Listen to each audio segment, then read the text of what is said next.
Every winter, the internet is flooded with statistical reels, coughing duet memes, and worried threads about a Delhiite's lungs.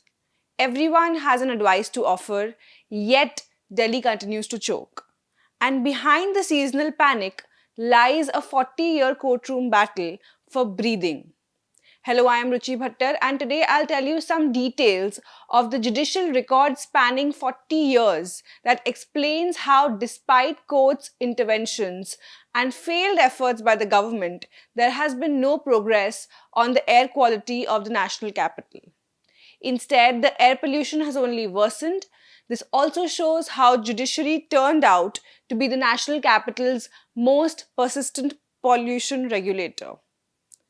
After 40 years of courtroom battles, thousands of pages of orders, and multiple pollution control bodies, this is the longest running environmental litigation in India, where judges have acted as Delhi's pollution regulators because governments of any party have failed to act.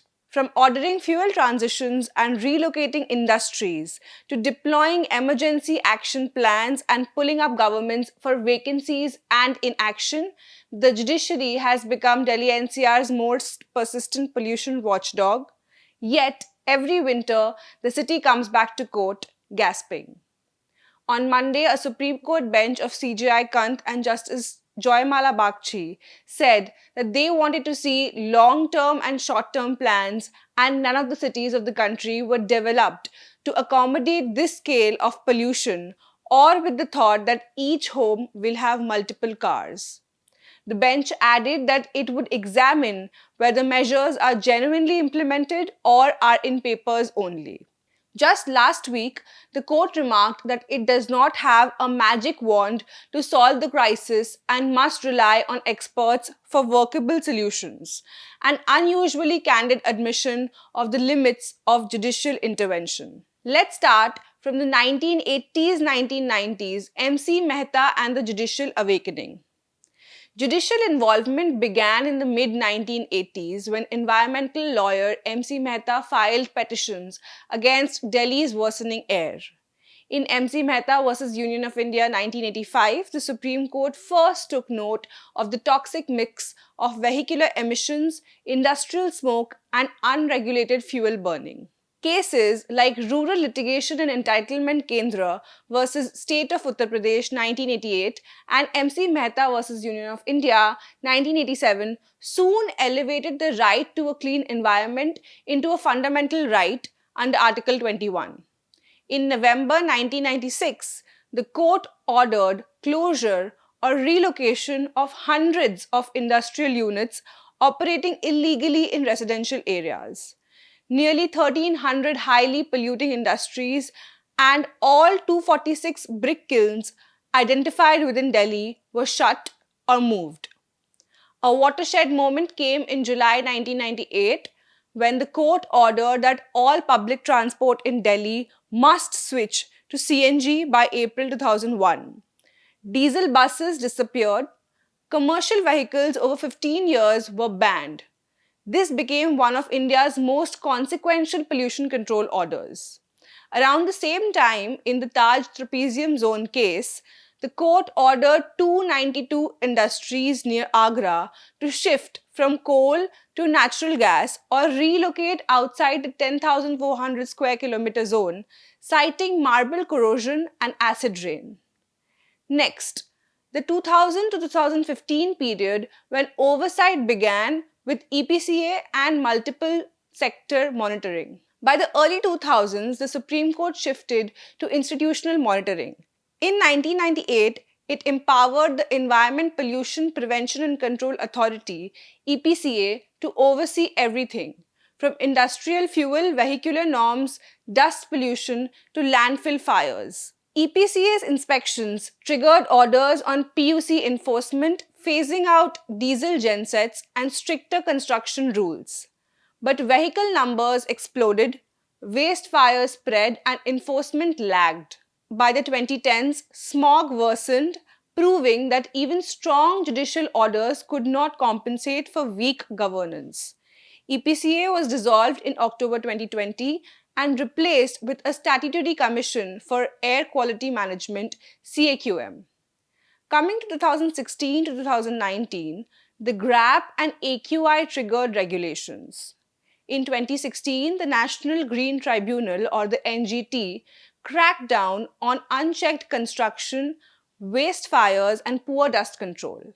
Combined with Supreme Court directions, this led to the Graded Response Action Plan (GRAP) in 2017. For the first time, Delhi had an AQI linked emergency rulebook.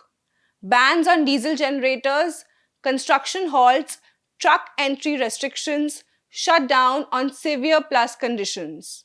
But again, the problem was implementation. Then came the entry of stubble burning as a pollutant. Until 2018, courts focused on Delhi's internal pollution.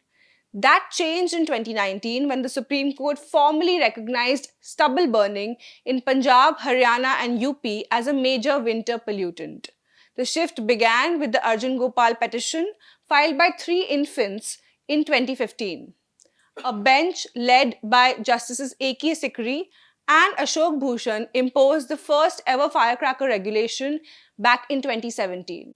Another bench, led by Justice Madan B. Lokur, zoomed in on farm fires starting 2017, directing the centre to act, leading to task force and early proposals for farmer incentives.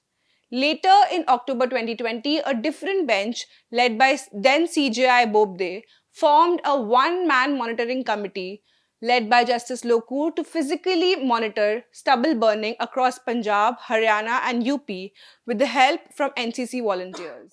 In 2019 and 2020, the court ordered states to stop stubble burning, warned chief secretaries of contempt, banned construction, declared Delhi's air a public health emergency, and even proposed withholding MSP from farmers who burned crop residue. In 2021, a bench of Justices M.R. Shah and A.S. Bopanna clarified that there is no total ban on use of firecrackers and only those firecrackers are banned which are found to be injurious to health. Meanwhile, the National Green Tribunal forced brick kilns to adopt zigzag technology, stopped construction during smog waves, and criticized state governments for failing to curb open waste burning. In more recent years, from 2020 to 2025, a new architecture of CAQM and renewed scrutiny came in. The CAQM Act 2021 created a permanent regulator for Delhi NCR. But smog still continued. In November 2024, the AQI hit severe plus. The Supreme Court reprimanded CAQM for delays, ordered immediate GRAP Stage 4 measures, and suspended in-person classes, demanding strict checks at 113 truck entry points. By 2025, the court was demanding affidavits explaining why many AQI monitoring stations still weren't functional. On November 19, 2025, CJI B.R. Gavai gave CAQM authority to impose work from home and 50% office attendance even during GRAP 3. A week before Diwali, the same bench allowed manufacturing and sale of green firecrackers with limited use windows. This year, the attention has shifted to more administrative failures like vacancies, non-functional boards, and collapsed monitoring. In May 2025, the Supreme Court slammed the Delhi Pollution Control Committee as only 83 of 204 posts were filled, a 55% vacancy rate.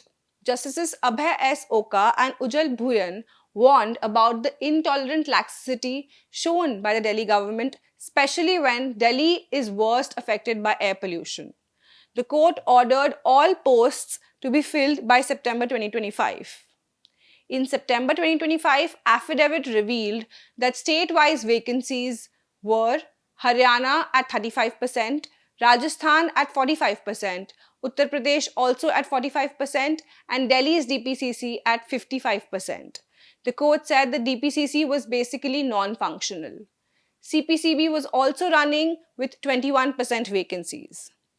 What's worse was that on Diwali, only 9 of the 37 monitoring stations worked, thereby making GRAP unenforceable without data. The bench criticized the wait-and-watch attitude and said incomplete data in peak smog was unacceptable. Senior advocate Aparajita Singh, the amicus curiae in this case, also informed the top court that CAQM members struggled to find official accommodation despite a March 2024 Supreme Court order granting them the same. The court gave the government 3 months to resolve this. However, despite all of this, the central question has remained the same. Why does Delhi still choke? Over 4 decades, courts have shaped every major air quality policy in Delhi NCR. Fuel transitions, industrial closures, AQI based regulations, farm fire oversight, and enforcement monitoring. Yet pollution remains extreme. Dipankar Saha, former head of CPCB's Air Laboratory Division, stressed zero tolerance for implementation failures. Speaking to the print, he said that agencies must be held accountable for spending public money without delivering results. He said, and I quote, that if they are not able to maintain public health, it is their failure as well as the system's failure for which the public is suffering, which is unacceptable, end quote. On vacancies, Saha was unequivocal. He said that if the board is feeling that there are inadequate posts, they should go and put up a proposal. But most boards are working at the mercy of the government, not with the respect of the public. Placing the responsibility on governments for failing to support pollution regulators and boards for failing to repeatedly flag gaps, he called for quarterly performance audits of these officials. That's all for this video. Thank you for watching.